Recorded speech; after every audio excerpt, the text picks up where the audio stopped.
Hello and welcome everybody to my new live stream, my new podcast. Never done one before. This is the Survival to Triumph show. My name is Laura Hill, for those of you who are watching in other parts of the world, and I'm a life coach in Swansea, UK. And my guest this evening is Laura Hernandez, and she's from Seattle, across the pond in the USA. So welcome, Laura. Thank you for having me. That's okay. So I'll just tell the viewers about what the show is, basically the principles of the show are. So with this show, I wanted to develop something that will help show other people that no matter what you go through in life, whatever you face, there's always someone who can help. There's always something that can be done and you're not alone.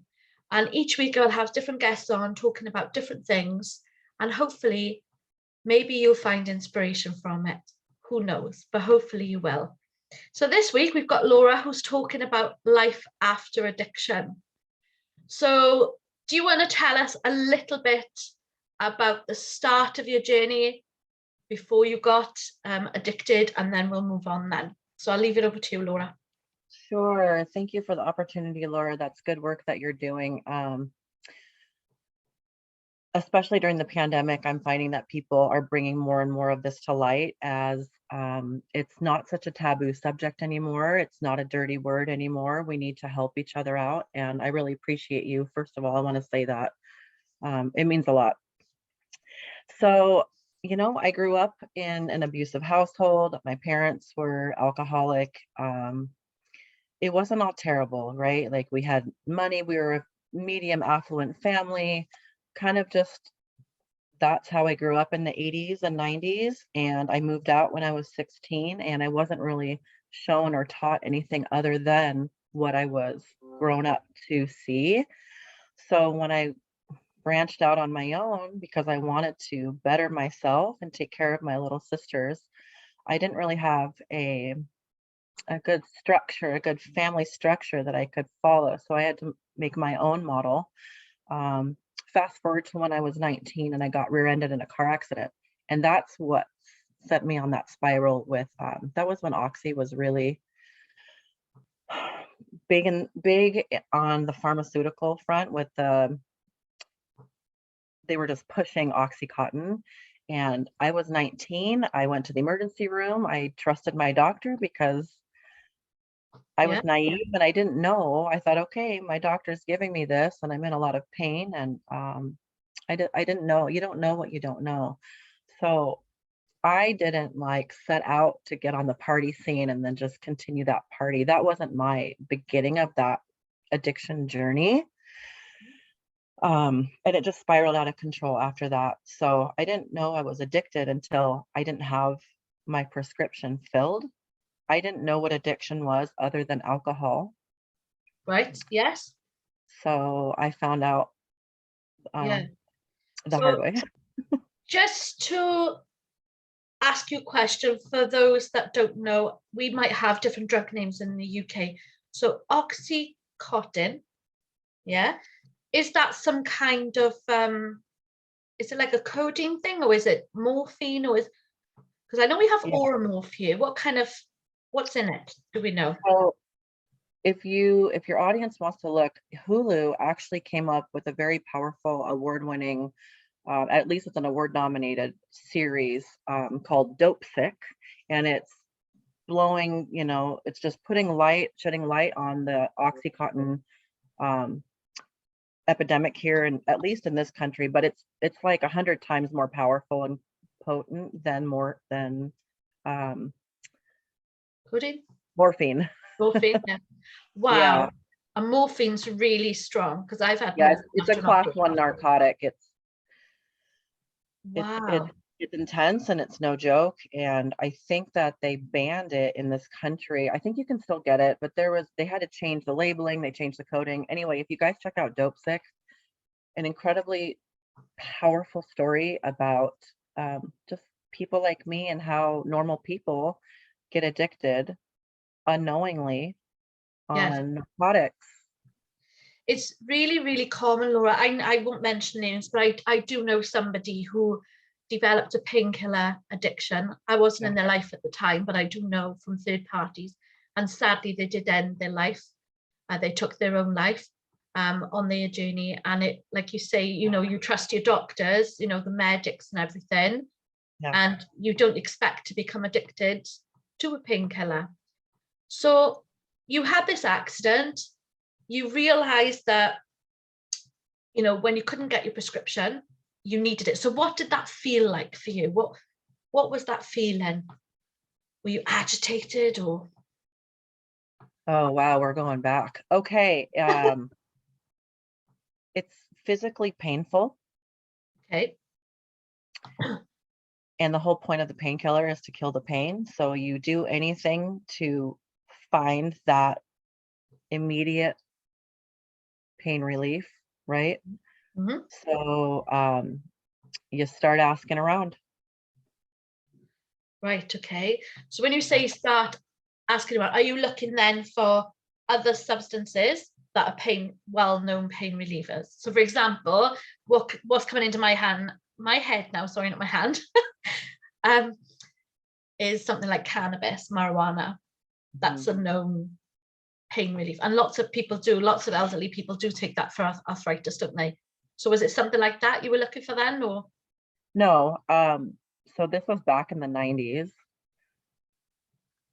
Marijuana was still illegal, you know, Yeah, here in the States, but we do what we do to get what we want. So yeah, I was actually looking for more pills. okay. Yeah. And I found them because they were very easy to get around here. Okay. Yeah. So after that point, then you were taking those, and then obviously you said about the party scene. So were those pills making you feel better then, that you were able to think about partying? So it took the pain away and you were able to have fun as a young person then? No, because of my situation being out of the house and I had custody of my kids or my sisters for a while, I didn't have that opportunity to enjoy the party scene like a lot of teenagers and people turning 21, turning of age got to do. I didn't do that until a little bit later in my life.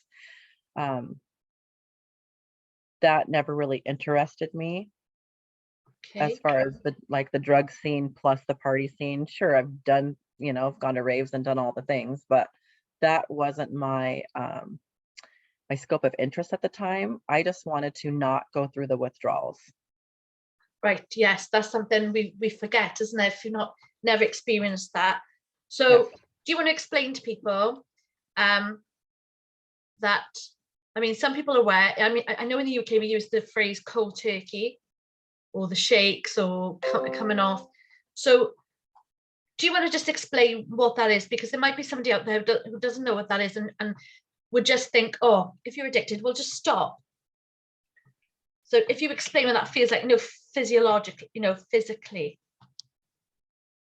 I would describe it as hell on earth. Hell on earth. It's Wow. you're aware and conscious of every nerve ending in your body is on fire. You feel like you have bugs crawling in your skin. You feel like you're having a heart attack. Maybe, and some people do, right? Because I Yeah. went cold turkey. It's not recommended. Even going cold turkey can kill you. My doctor said I had run the risk of having a heart attack, a seizure, and a stroke. Wow. Mm-hmm. That's really scary, isn't it? Yeah, it's very scary.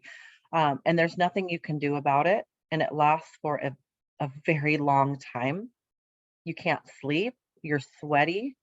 Your body is doing everything that it can to try and cope with the lack of chemical that it's been used to in your system. So everything is it's hell. Right. That sounds really, really, Yeah. really hard. And thank you for sharing that, Laura. It's like, I didn't realize. I knew that you got the shakes because I've heard of the shakes, and I knew that you wouldn't sleep and maybe you'd vomit or whatever. I've heard about that with, withdrawal and cold turkey, but I didn't know about this feeling of bugs. So it's this itchy feeling. Yep, your skin is crawling. You're going crazy, which is why you get suicidal, because there's nothing you can do to stop it except to get more substances, get more chemicals, and then that cycle continues, and you go batshit crazy. Yeah. Yeah. Wow. Gosh. And So there's no real way if you just completely go cold turkey like I did, because I was done. Like, I made a decision, I was done. Um, and it's not pretty. It's not pretty. I wouldn't wish it upon anyone to go through what I went through. And yeah, I remember you're in a fog, right? Because you're not really coherent. You're not there. You can't eat. You can't drink anything. You throw it up. It's so intense. yeah, It's so painful, and there's no mine lasted a long time. From what I've heard from other people, it can last about 5 days. Mine lasted for a couple of weeks, and then it took me about 6 months to stop shaking, and then 2 years until the nightmares stopped happening. wow. So 6 months for shaking. So when you're shaking, is that just your hands shaking or your whole body shaking? My hands would shake, so when I go back and look at some things that I had handwritten, it's very apparent. Wow. Yeah. Yeah. So during this time, I'm just going to take you back a bit. So you were a mum, Yes. you had children at the time. So how old were your children? So you had a car accident, and obviously it started with the pain relief and needing that. And then you couldn't get it anymore from there. So you were seeking it, from the streets, from the black market, so to speak. Yeah. So how old were your children at that time then? I didn't have my first daughter until I was 23. Okay. Yeah. So you didn't have children at that point, or? Correct. Yeah. Okay. Sorry. So you went through withdrawal then. Very briefly, yeah. Okay. And then did you go back on did you relapse then? I did. After the birth of my first child, they give you more in labor back in 2004. Yeah. And I had been cleaned up for a while. So when I had my daughter, I was clean when I was pregnant with her.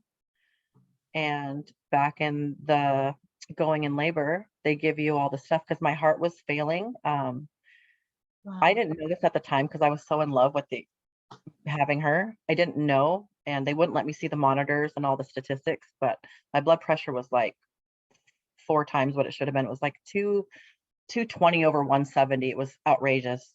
And Wow. but I didn't know that at the time because I was so doped up. I was so drugged up that they kept the drugs coming. And at that point, I was like, here we go again. Wow. So you were involuntary taking those then because they were just pumping you full of them and you were sort of out of it, having a baby. Correct. And then your body, am I right? Because I don't know about this. I'm a complete novice, right? So I'm guessing now, so you can correct me if I'm wrong. So your body then is recognizing this sort of hit, this rush. And I was thinking, oh, your dopamine senses are going crazy in the brain. It's like, oh yeah, I love this. I remember what this sort of felt like. Is that what happens? You got it. So something that I learned after from researching, and once I'm in my recovery, is that once you have those synthetic chemicals that have kind of switched some things on in your brain, it's once it's turned on forever. Wow. So So it once I was remembers. reintroduced to the narcotics, my brain was like, oh yeah, Hello, old friends. hello, old friend. Yeah. Yeah. Yep. Gosh, the brain is so powerful, isn't it? With everything that we Yeah. consume and everything. I know it's completely different, but the only thing I can relate to this is I remember years ago, I mean, in the UK, there's this holiday, Club 18 to 30, right? So it's probably like spring break when you guys go to Mexico and it's crazy, right? So you go on a holiday for 2 weeks. I was 19 and it wasn't drugs, but I drank binge, drinks, spirits or liquor, Malibu and all the rest of it, vodka for like a 2 week period. And when I got home to my mum's, I was living with my mum, I literally experienced the shakes for a couple of days because I whacked so much alcohol into my system. My body actually must have become accustomed to it in a 2-week period, that I literally had the shakes coming out of that. So that was quite scary. And that's just a really, really small period. So what you experienced must have been horrific, absolutely horrific. There is an example of this. I'm sure if I've got the right film, Train Spot, and it's a UK film, and it shows a man coming out of cold turkey. Yeah. That's a heck of a movie. Yeah. Yeah. I know the movie. Yeah, it's a good one, but it kind of shows like his brain and everything. So you're a new mother with a baby.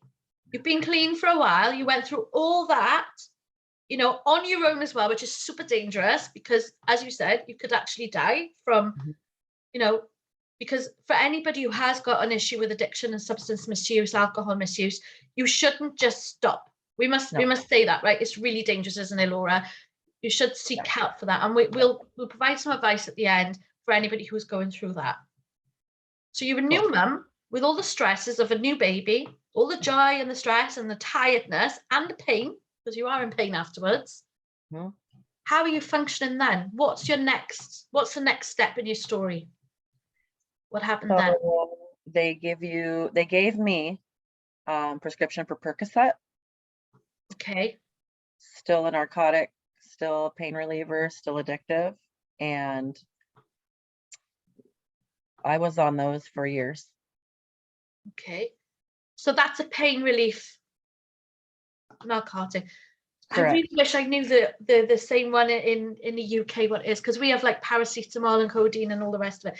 But I know that codeine can be addictive, so it might be something similar maybe. It's more addictive than codeine, from what I understand of it. Yeah. So now probably I'm assuming the prescription ends again. Yeah. Okay. Are we back to before then?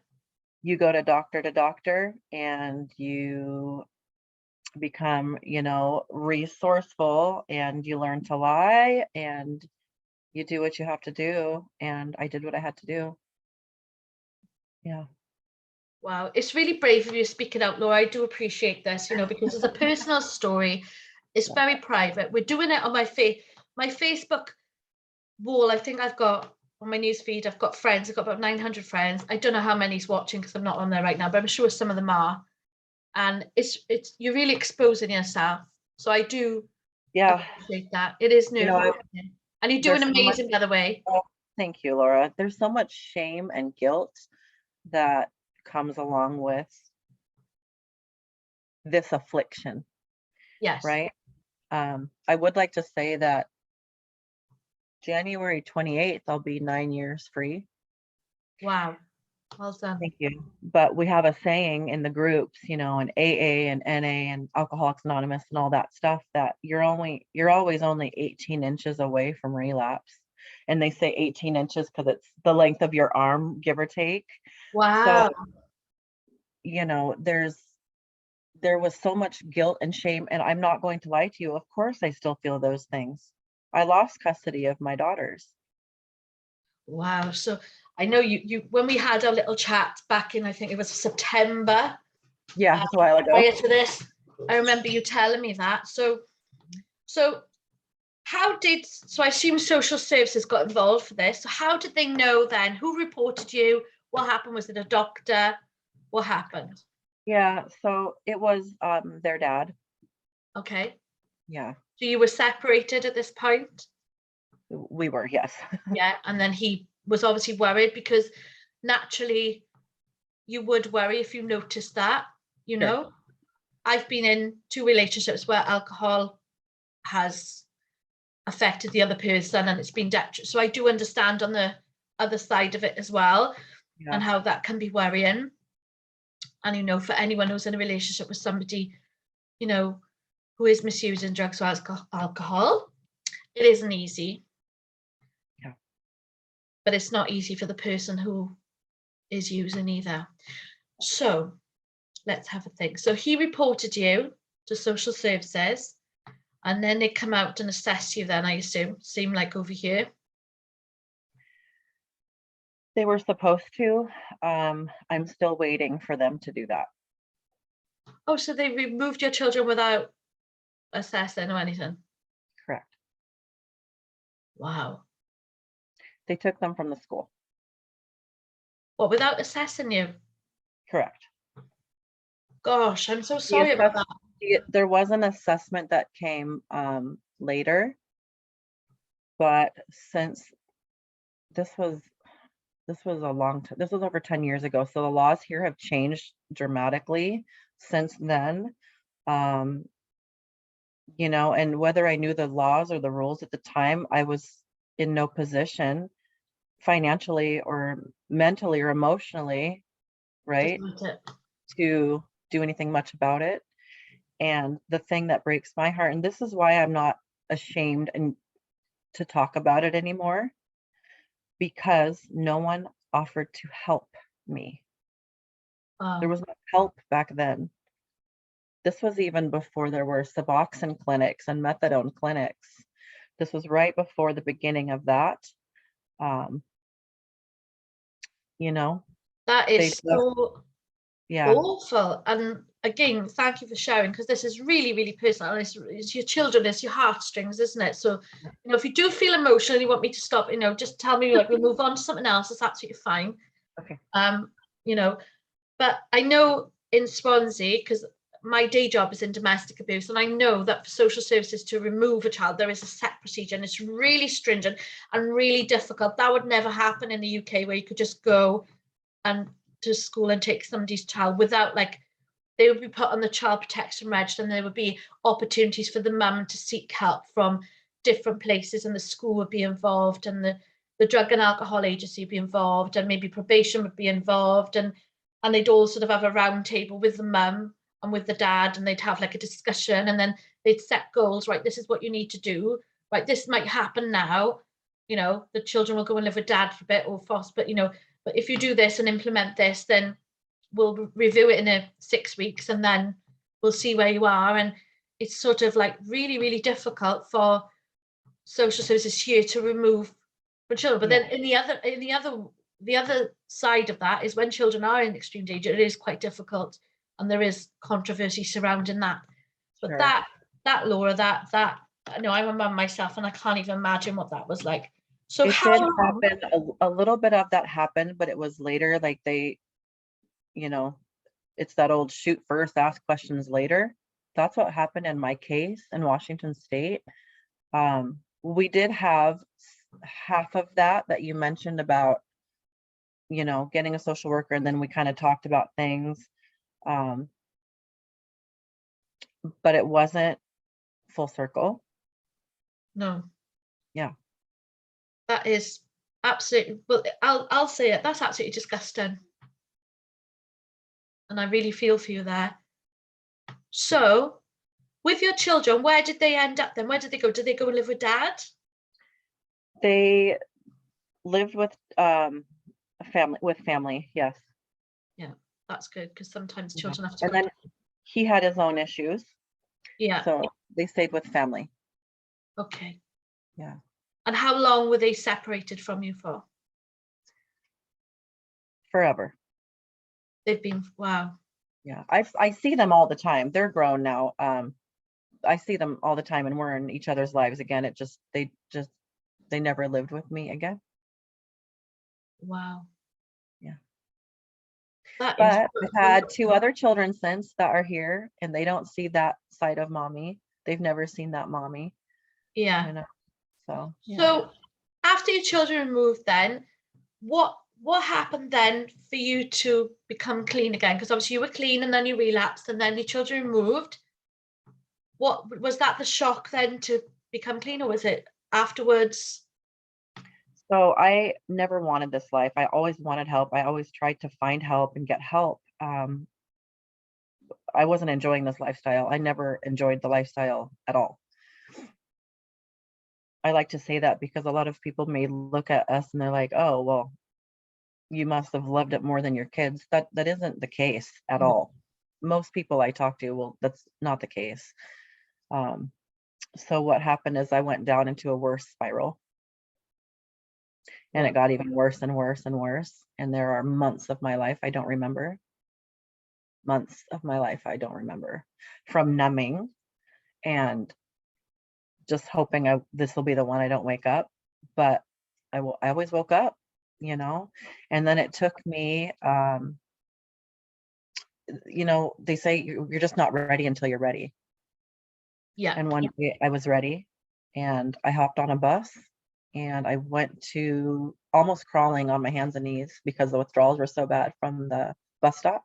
I went a half a mile to a friend's house and I knocked on the door and I never looked back. And she let me in and she helped me. Wow. That's one hell of a friend, Laura, because there's so many people, like you say, with the stigma, you know, bringing trouble to my door. Look at the state in you know, intoxicate, get out, you're causing trouble. And, you know, wow, that friend, hat goes off to that friend. So, like you say, you're never ready until you're ready. And that's the same with alcohol as well, isn't it? Like you can lead a horse to water, as they say, but you can't force them to drink it. You've got to be ready yourself. So we've had the sad tale now. And it is Yeah. a really, really sad tale. And you've become a mum again. Sorry, get my teeth tied up. Hold up. You had more children. Your children are happy with you. They've never seen that side of you. Your older children that are growing up, that did get removed from you. You do have a relationship with them. Yes, And they have a relationship with their siblings now. Oh yeah. Yeah. So it's a happy family now. And there's a, you know, it's come up, you've come up the other side. Yeah. Yes. So let's put this sad story to the side and let's focus now, because this is survival to thrive. So you were less than surviving then. You were hardly surviving. And it was for pain relief, first of all, and then it was emotional pain then from losing your children, the heartache. So there was a physical crutch for pain relief, and then we had an emotional crutch. You got it. Of the emotions. Right, yeah. I got that. I hope that explains it to everybody in layman's terms. So now, so the second time, did you get clean on your own, or did you have a support group, or what? Explain your journey. No? It was a group No. of myself and I. Wow. Yep. And again, we don't recommend this to anybody. It is highly dangerous. How Laura's managed to do it, I don't know. She's still standing looking beautiful there, but she did it. Yeah, I did. Yeah. But you had the support of your friend. I did. So did you live with her through this process then? I actually stayed with her for about a year and a half through most of my pregnancy with the twins. And then I, you know, bettered myself and I got a job and I had a car and I started to do the things to amplify my life in order to move forward and move upward, move onward, and turn that page in that chapter. Wow. So what was the flip, the switch inside your head? What made you, like, I know you said when you're ready, like, but what really made you want to like put that to bed and think, well, I've got to change. I've got to. I want to. There's more. There's a life out there for me. I'm living, and I have a purpose. And this is not for, like. What made you? It's like an epiphany, isn't it? It's like, what was that moment? Like, what were the thoughts? Can you remember them or? Very clearly. Yeah. Very clearly. I'm so grateful for this. I was supposed to meet up with someone, with my dealer, and she didn't show, and she took my money, all that I had, and left me. So I started my withdrawals out of my, not voluntarily, but I had nothing at that moment. So I was forced into physical withdrawal. Wow, because you didn't have the money then, and you didn't have the deal didn't come. Correct. Wow, so that's almost like a divine intervention then, maybe then, isn't it? Like, you know, like somebody saying, nope.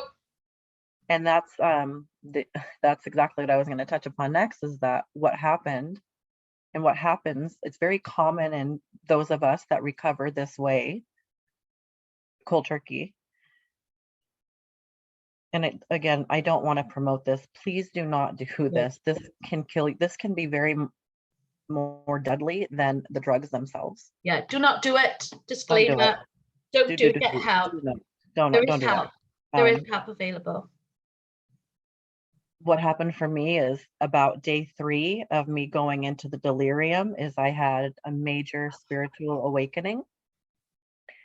Wow. And, some people will hear my story and they're like, she is crazy. And yeah, No, it may be true. Maybe I am. But I'm aware of that and I accept what it is. It sounds crazy, but I did have a divine intervention that's that amazing. helped me to continue on my hellish roller coaster of recovery.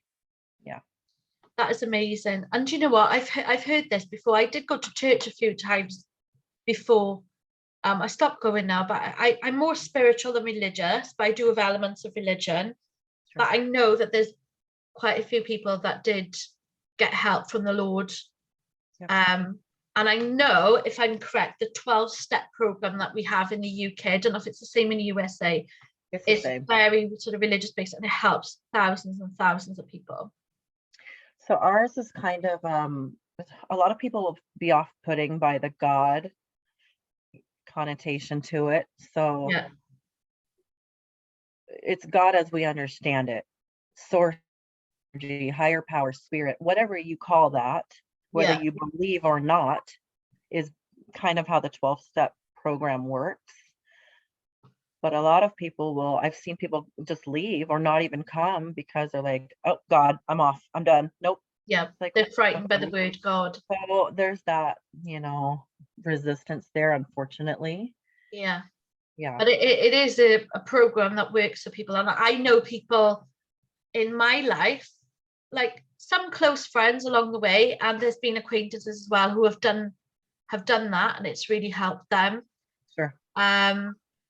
Yes. So if you can get help, a 12-step I can't speak today, a 12-step program is really useful. So you got clean. Good. You had a divine intervention. You had a spiritual awakening. Yeah. Yeah. And for those of you who don't know what a spiritual awakening really is, it is not all butterflies and glitter. It, it's it's awful at some phases of it. It's like you live your life, and most of us live our lives. I was living like with the veil. I'm tunnel vision. I'm taught. I'm learned. I've learned what I've been taught by other people that have the veil over, and then all of a sudden your eyes are open and you're like, whoa, this is not the world that I thought I knew. It's so much more expansive. And that can be a curse because now a lot of us that have gone through spiritual awakenings, and a lot of that is happening. There's a shift going on right now, especially with the Absolutely. pandemic. Yes. It's happening very expansively at an exponential rate, right? It isn't just me anymore. There's a lot of us that are like, oh, maybe there's some other things at play here, and we're open to that. Now I can't put the veil back on. Yes. So it's kind of like I'm walking around looking at people like, how are you such a robot?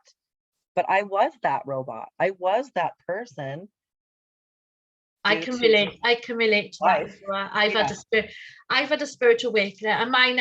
Sometimes I refer to it as God. I'm sort of like the higher source, the higher self, and all that, and the universe. But I see God as a expansive thing rather than a man with a beard sitting in Right. the sky. Yeah. I see it in We're nature, moving past Mother that. Yeah. Nature, yeah, and all that. And people have different views, and we all got different views. But I've had a spiritual awakening, and mine, I won't go into great detail now because this show is about you, but mine has come from being rock bottom with depression and mental health.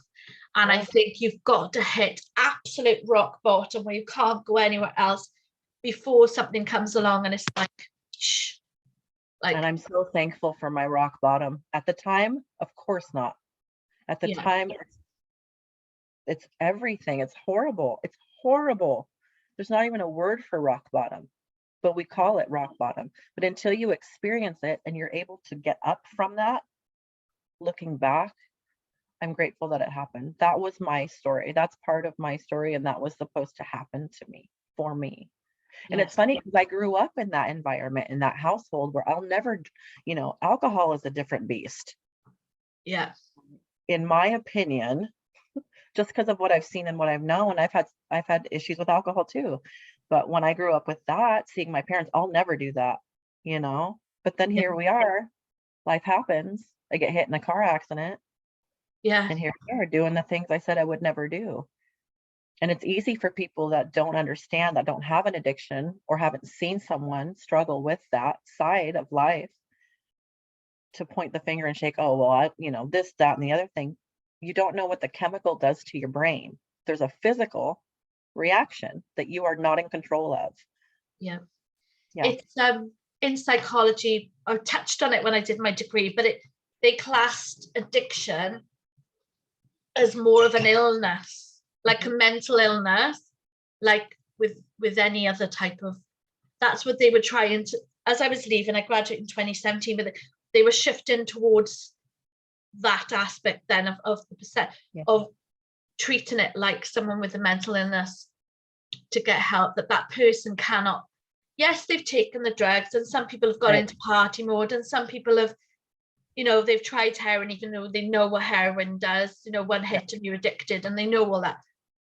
But it's showing that person, once they have that, they can't help it.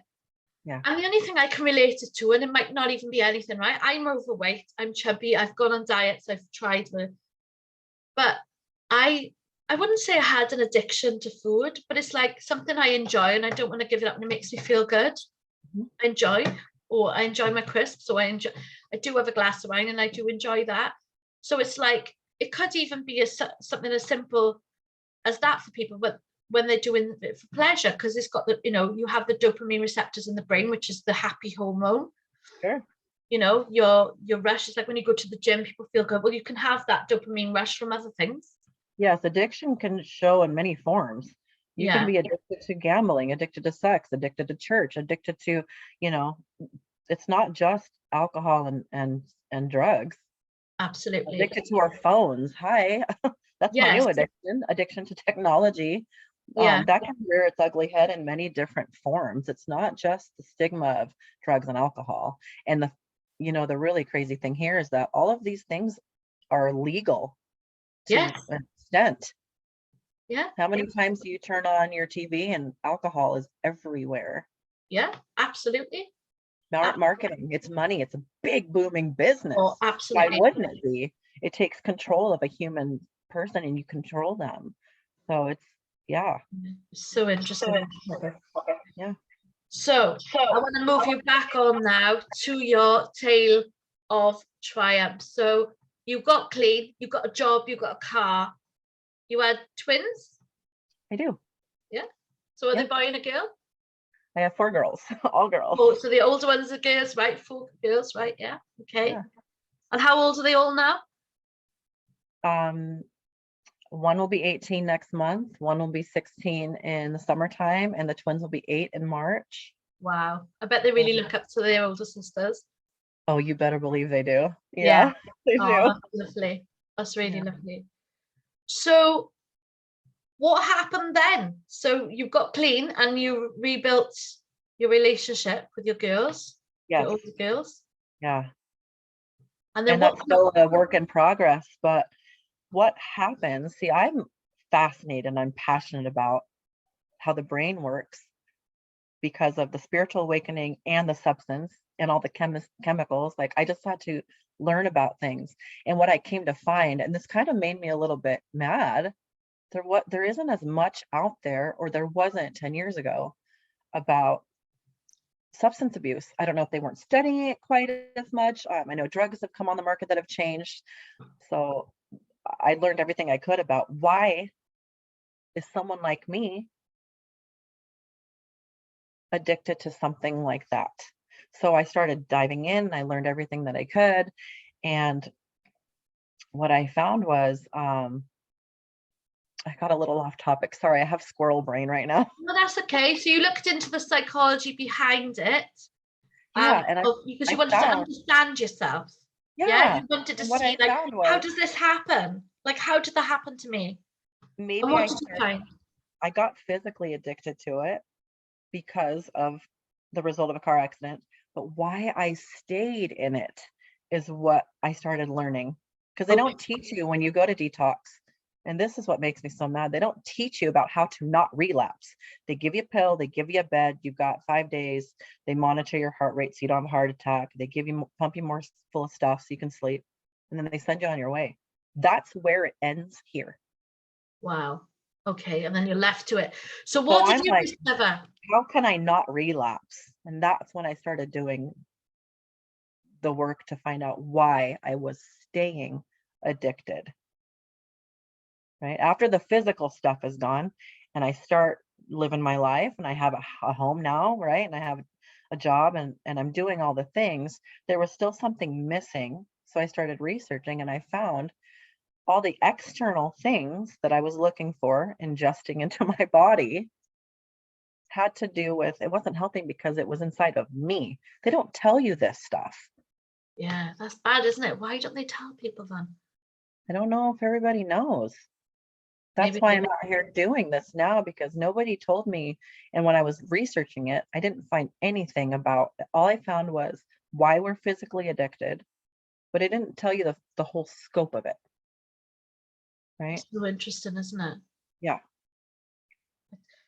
One thing that surprised me through my work in domestic abuse, um, we have a sex work project called Swan Uh-huh. with Women's Aid, and I used to go to type the minutes for the chief exec, and I didn't realize, I found out that even when, because a lot of the street sex workers are addicted to heroin, even when a charity like Barrod in Swansea has gone to them and said, look, you can change your life, blah, blah, blah. And that person, that woman has said, yes, I'm going to give it a shot. Mm-hmm. It would then take 6 months to get a prescription for methadone or Subutex, which is the drug, the prescription drug to wean you off the heroin. 6 months. And then they campaigned, and they've now got a rapid, they call it, the rapid prescribing service for them. But that is like, the red tape and the protocol for people who want to help. So that's that difficulty people face. Right, I'm conscious of time now. So you've realized, you've done your research, you're moving forward. Do you want to tell people what you do now and where you're doing, like, into this, what you're doing now and how it came? Sure. So go back to March 2020, and I got furloughed from my job a couple times, right? Mhm. We're all familiar with this story. Here comes quarantine. And I said, I need to pivot. I need to do something that I can be of service to others, because that's the number one thing in recovery. The first thing they teach you in infancy of recovery is you need to be of service. You can't help yourself without helping somebody else. That's Wow. rule number 1, 2, and 3. And I continue that to this day. I know how important it is to come from a place of gratitude and humility and be of service every morning. How can I be of service today? Big or small, how can I be of service to you? Because it isn't about me. Now my recovery has nothing to do with me. This has to do with everyone else whose lives I can touch. So now I started thinking, okay, well, I want to be a life coach, because I've been life coaching. We're all life coaches, right? You have advice to give your girlfriends or your friend. Whether we take our own advice is another live stream we'll do. But I started looking into life coaching and taking the education I got from being an alumnus of the School of Hard Knocks, right? And I started looking to life coaching. So that's when I started my business. Brilliant. Laura would be. Yeah. So now I'm a spiritual, and things kind of, you find your niche and things you learn about the business side, the entrepreneurship. So now I'm a spiritual mindset coach. And so what I do now is I help other heart-centered entrepreneurs to silence their self-doubt so that they can make money living their purpose. Brilliant. Yeah. It's fantastic.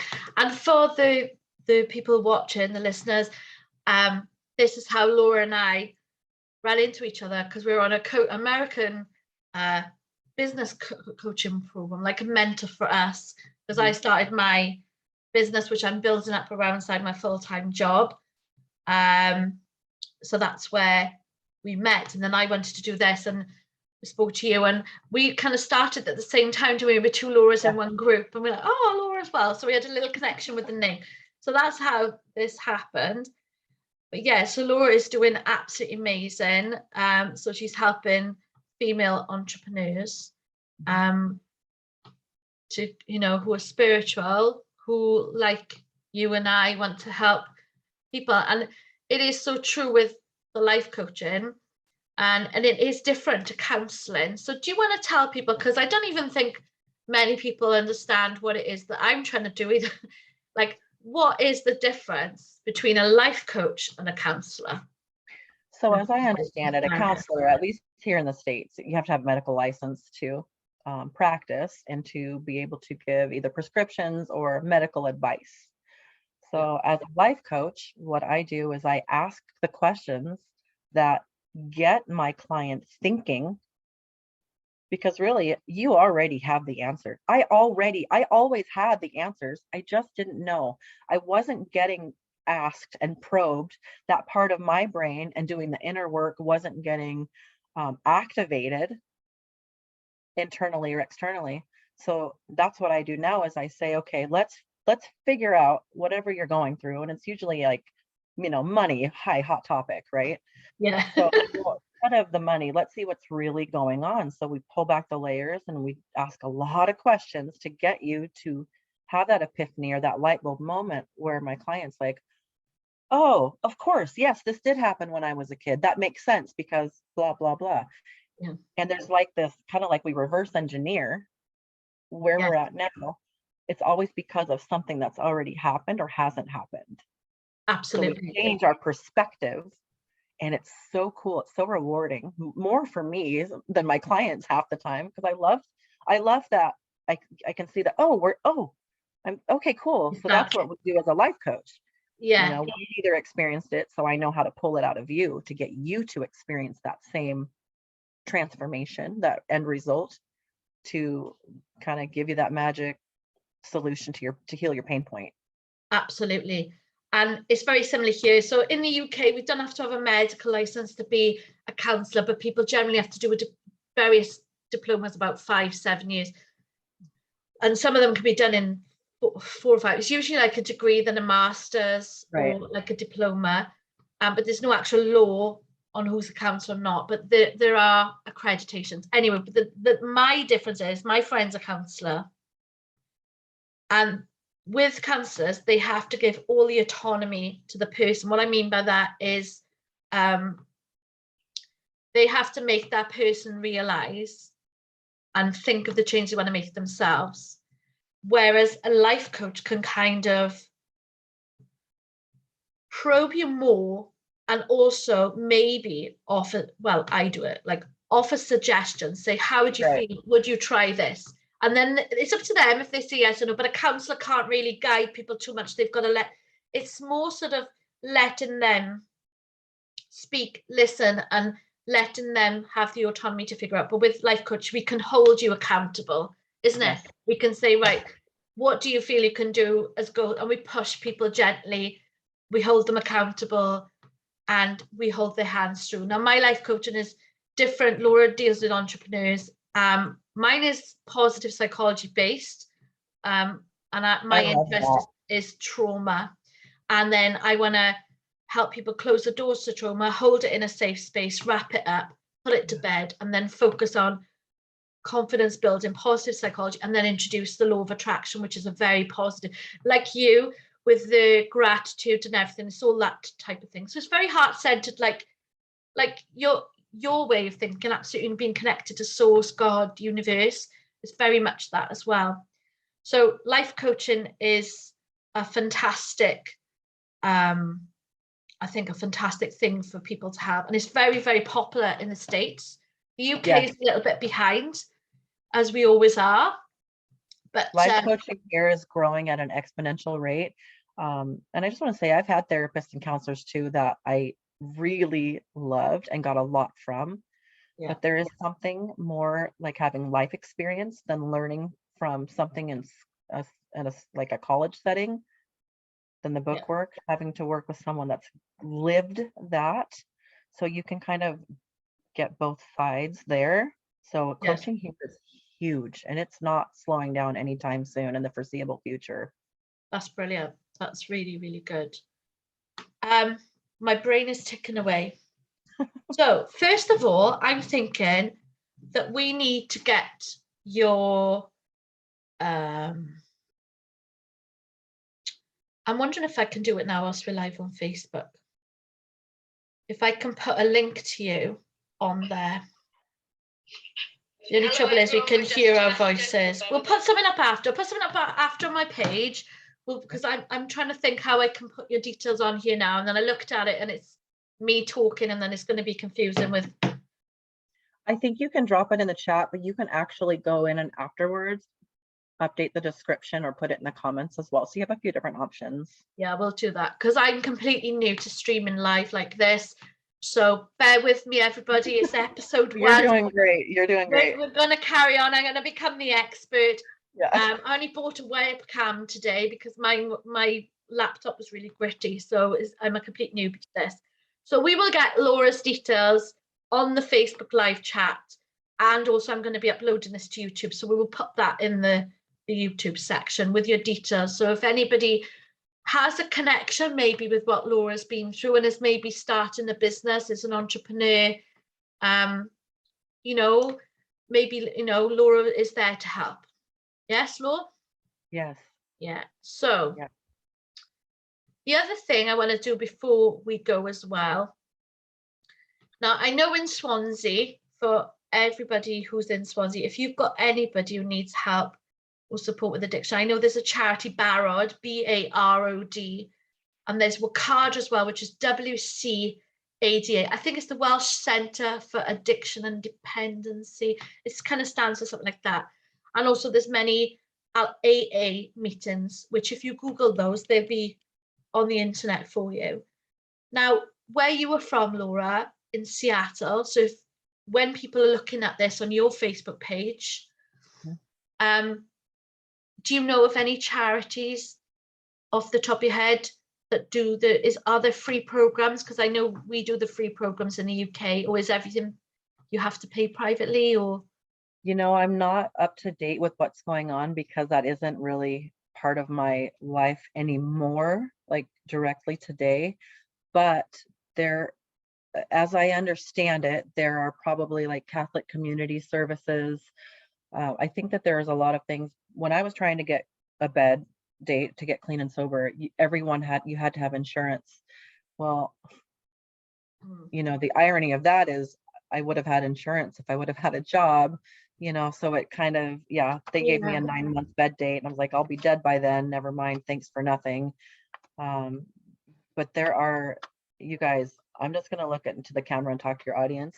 Yeah. There's nothing wrong with asking for help. I thought asking for help was a sign of weakness. Now I know that it is a sign of bravery, strength. Okay, go ask for help. Yeah, absolutely. Do it. I really love that, Laura, and it is, and we're going to reiterate once again, do not try and get clean by yourself. And I think with what you just said about the situation in America, because we're lucky here, we have the NHS as well. So there are other, you know, help we can get with, like methadone and Subutex scripts will be free of charge. Yeah, I think you can get on, I think here it's a DSHS, the Department of Social and Health Services. Right. Again, I'm not current with what's going on out there, as I have insurance now and I don't need that help currently, and hopefully never again in my life, praying to God. But there are a lot more programs now, especially because of the pandemic, and it's getting real nasty out there with, like I was telling you about the homeless situation in Seattle. It's just a major shit show right now. So but go online. We didn't have this option 10 years ago. Going online was different back then. Yeah, you can Google it as well. Now you can Google it and there's a ton of things that will show up for getting help. Yeah. Yeah. You got to start Googling it. Just start somewhere, you guys. Just type it in, see where it takes you. Have you seen the Facebook? I can't remember her name. The lady's Laura, and she's got a husband, Stephen, and she's American and he's English. Okay. And they come up on Facebook sometimes, and Laura David, I can't remember her name, but they were both addicted to substances previously and they got clean, and then they've relapsed during the relationship. They've got children, and they do like fun dances together, and they're like comedians as well, but they do it in their own home, and I'll have to share that next time I see it, but they're really inspiration as well. Yeah, send it to me. Oh, Laura, you're doing absolutely amazing, and I want to give you a big pat on the back and a big hug, because Thanks, it's honey. Thank you so so much much. to lay yourself bare like this in front of people, and talk about really, really sensitive things, like losing your children, and it's really, really tough. And do you know what? You've come through it. You've got the relationship back. You've had more children, and you've got your own business, and you're flying high, girl. You're flying high, and you We do show. recover. We do recover. We are Yeah, not broken. We just get off track, and now I'm back on track. We do recover. yeah, that is Yeah. brilliant, and it's so, so inspiring for other people Oh, to thank hear you. this. Your Cool. story is really, really inspiring. I hope it helps. Yeah, reach out to me. I'm here. Like, that's my jam. Yeah, and if anybody wants to get in touch with Laura, then if you should be able to find it once I put it up. But if not, if you think of it in like a month's time and think, oh, remember when you did that? I've got a friend. Yeah. You can get in touch wherever you are in the world. I'm all over the internet. Right now I'm really big in my Facebook group. It's called Spiritual Female Entrepreneurs. Reach out there, PM me. I welcome the conversation, because I think it's conversations that we need to start having a little more. Yeah, absolutely. And I think what you're saying with the pandemic as well, obviously when people are on lockdown, when they were on their furlough, a lot of people, You were drink, you drinking in the smoke. day, Yeah. as a party thing. And then, I'm sure some people might have gone a little bit too far the other side without realizing as well, I've lost some out of friends to habit and suicide boredom. because of it. Yeah, during the pandemic. But I've stayed clean and sober the whole time, so I might be able to help. Amazing. Yeah. I'm proud of you. I don't even know you that well, but I'm Yeah. proud of you, and you should be so, so Yeah. proud of yourself. It's a work So in progress. Yeah. you've got 4 minutes left till we finish our podcast. Is there anything else you would like to say about your business, about life in general? Any little nuggets of wisdom? I could talk forever. And that's the part that I want people to understand, is when you look at people on the street that are homeless, maybe you think what you think, and we go to our judgments, but that was a baby that was born to some mother. We're not in kindergarten addicts. I wasn't 5 years old fiending. We're people that society and things, life happens. Right? Yes, life And I happens. don't want people out there to think that, oh, well, I'm rich, I live here, and I'm in this family, I'm safe. Let me tell you, so that's what I thought too, you know? And there's so many things that can happen in life. You're in a fight, maybe, and you break your jaw and you go to the hospital and you're on these pills, and whatever happens during surgery, like, they're out of your control. Maybe you go to the park and you step on a needle, because that's happening around here. And now there you go. Now you have it in you. You don't know until it happens to you. We're people. Well, do you know that statement is so powerful about homeless people, isn't it? We see them. They I weren't mean, always homeless, were they? no, This could be you or me next year. This could be our daughter, our brother, our neighbor, our school teacher, our childcare provider. We're people. it takes one marriage breakdown, one relationship breakdown, one trauma, one job, redundancy, one loss of a child, one miscarriage, one affair. Anything can spark it off, isn't it? We don't choose this lifestyle. No one says, Hey, cool, I'm gonna become addicted. I'm gonna Yeah. be, yeah, no. No, that's absolutely spot on.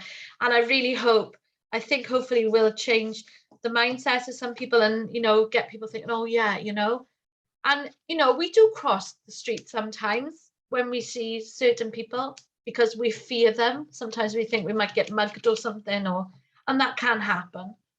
But like you say, they were someone's, and, a lot of it stems just from, a lot of it is mental health. Some of it is the physical health side of the prescription drugs. And I think your story is quite unusual, because probably people seeing this and coming on here with addiction, we would assume that it wasn't prescription. We would assume something else. Yeah. assume. That's the thing. Never assume, because it makes an ass out of you and me. Right. And I wonder, sometimes people, maybe they looked at me in the past and they're like, she's hopeless, she's going to die. But here I am. And I look at people out there and I'm like, I hope he makes it. I wonder if he'll make it. Sometimes we make it. It's Yeah, rare, but I'm sitting here living proof that we do recover. you do. And But you look absolutely amazing. Your skin is glowing, your eyes are shining bright, your smile, you have the most amazing smile. I'm happy now. So Yeah, that's thank lovely. you for your time, Laura. Thank you for talking about this. Yeah, thank you too. And it's yeah, it's got my mind thinking. So I will try and be Mrs. Technology, which I'm not after this, and I'm hoping it's streamed live to Facebook. It says live on Facebook. I hope it's all worked.